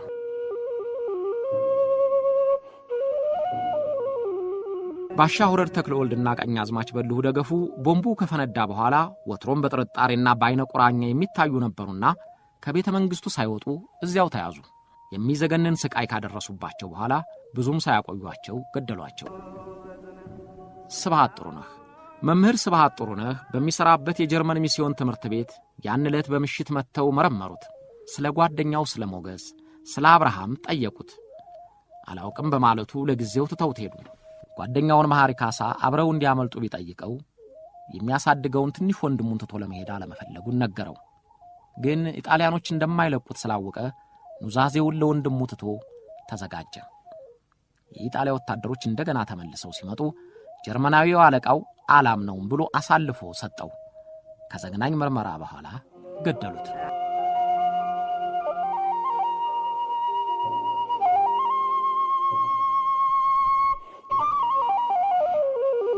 ከምስጢራዊ ቡድኑ አባላት መካከል ከዚያ ያለቱ ውርጅብኝ ድነው ለነጻነት ቀን ለመድረስ የበቁት የቡድኑ መሪ በጅሮንድ ለጥ ይበሉ ገብሬ ብቻ ናቸው። በጅሮንድ ለጥ ይበሉ ያን ዕለት ወደ ስብሰባው አልሄዱም። ካደጋው በኋላ በትርምሱ ውስጥ እንደምንም ሾልከው ቀጨኔ ከሚገኘው ወዳጃቸው የምድር ቤት ውስጥ ተደበቁ። አንድ ወር ከቆዩ በኋላ 8 ራሳቸውን ሆነው ከሰሜን ሸዋ አርበኞች ጋር ተቀላቀሉ። ቀሪውን ጊዜያቸውን በአርበኝነት ፈጽመው የነጻነት ቀን ስትደርስ ወደ አዲስ አበባ ተመለሱ። ደጃዝማች ለጥ ይበሉ ገብሬ በ1953ቱ በመንግስቱ ነዋይ የግርግር ጊዜ በወታደሮች ተገደሉ። የካቲት 12 ሰማዕታት ቀን ኢጣሊያ ኢትዮጵያ ውስጥ አንዳች ተቃውሞ የለብኝም ለምትለው ፕሮፓጋንዳዊ አፍራሽ ምስክር ሆኖ በዓለም አቀፉ ማህበረሰብ ዘንድ አጋለጣት። ባልተሳካው የግድያ ሙከራ ኢትዮጵያኖች መስፈሪያ የማይገኝለት ዋጋ ከፍለዋል። ቤተሰቡ ያላለቀበት ነዋሪ አልነበረም። ስለዚህ የሚያስፎክር ተግባር ሊሆን አልቻለም።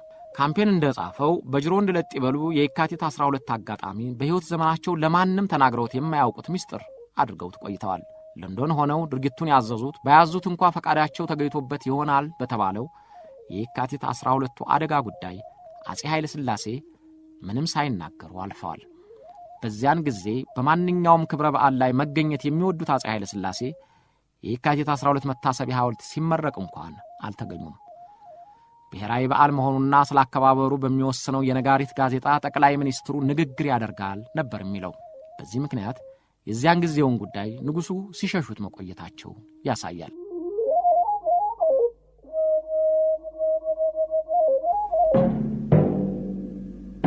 በመከራና በጭንቅ ውስጥ ኢትዮጵያን ያገለገሏትን ኢትዮጵያኖች በክብር እናስታውሳለን።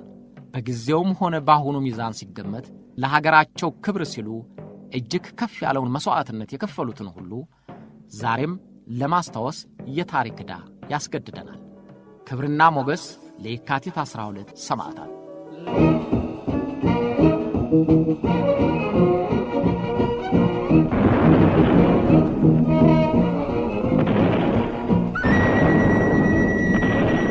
ደም ያፈካው ነጻነት።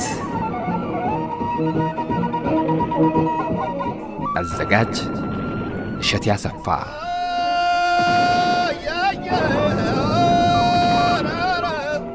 ተራኪዎች አበበ ባልቻ፣ ተፈሪ ዓለሙ፣ እሸት ያሰፋ። ቴክኒክ ቅንብር ወንጌላዊት ብርሃኑ።